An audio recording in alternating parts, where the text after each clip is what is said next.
Hello everyone, today I'm going to be teaching you how to show your My Computer icon on Windows 10 desktop PCs. Remember how all the Windows used to have all its icon settings into control panel, but if we try to go to control panel now, there is no Windows icon settings anymore. That is because it has been changed into a different settings now.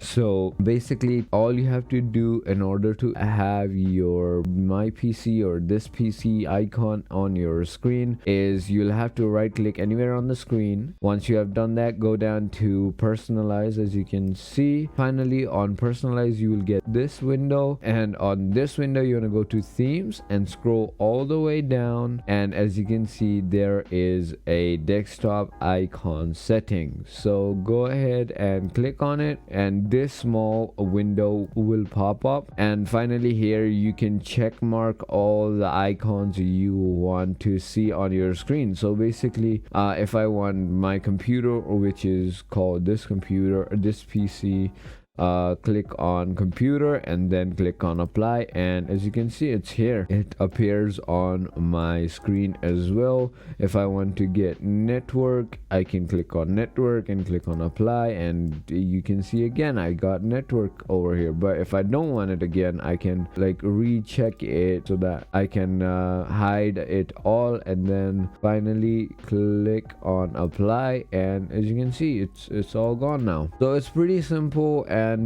it's actually pretty useful. If you thought this video was informational, feel free to hit that subscribe button, hit that like button, and with that being said, thank you for watching.